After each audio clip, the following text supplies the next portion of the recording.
Mga konsumidor kan Kasoreco 2 makakahangos-hangos na ninhaluwag huli kan nasa 3 pesos na paghuros sa singil sa kuryente ngunya na bulanin Mayo.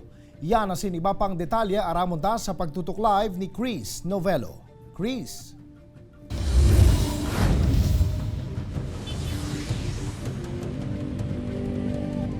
Jesse, Mayo 3 kan formal na maresibe kan Kasoreco 2 an orden kan Energy Regulatory Commission o ERC na pinagdesisyonan kan ahensya kan Abril 17. Kasuudma inanunsyo kan kooperatiba na sa indang tigre-recognisar asin uutubon an na desisyon na ini kan ahensya. Siring na sana kan pagpapahuro sa singil sa kuryente sa lalong madaling panahon na base sa anunsyo kan kooperatiba kasuudma maging epektibo yan ngunya na may billing. Kada bulan lampas 1,000 pesos ang binabayadan sa kuryente ni Francia kan Barangay Peña Francia, Naga City. Kaya labi na sanaan kaugmahan kaini kan maarama na may mangyayaring paghuro sa singil sa kuryente ang Kasoreco 2 puon sa pag-reading kaini ngunya na bulan. Mabigat naman kasi sa bulsa ang mga 1,000 plus. Epektibo ngunya na may billing ang dating 14 pesos per kilowatt hour, magiging 11 pesos per kilowatt hour na sana.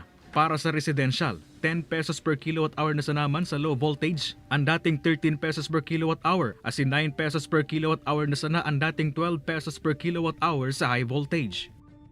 Aabuto na lang po ang satuya ng rate mo niyan ning nasa 11 pesos.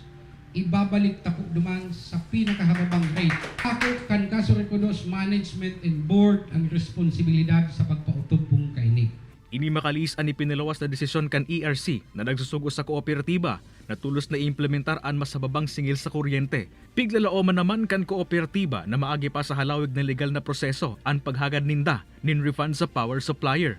Inaantisiparan man kan kooperatiba ang posibleng pag-terminate nin kontrata kan power supplier como pagsunod sa orden kan ERC. Aatubangon ni Kasoreco 2 ang anuman pong mga kaso asin anuman pong mga mangyayari after po kaniyong satuyang billing period.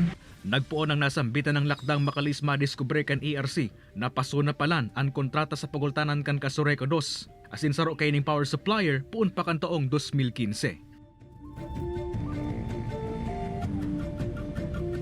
Jesse, pangapodan ka na kooperatiba sa mga member consumer owners kay ni na halat-halaton itong refund na pigsusugo kan ERC. Ninhulit ang maagi pasubot ini sa halawig na proseso na posibleng mag-abot pa sa karasuhan sa korte. Ang ERC kaya Jesse an ma-evaluate asin an ma-compute kung pira talaga ang kantidad na mare-refund duman sa power supplier. Di na kaya kakayanon kan kooperatiba kung sa inda mismo maghali itong ire-refund na ibabalik man sa mga member consumer owners. Ang Kasoreco kaya Jesse, sikon sa kooperatiba, nagserbisa naman na taga-kolekta kan power supplier.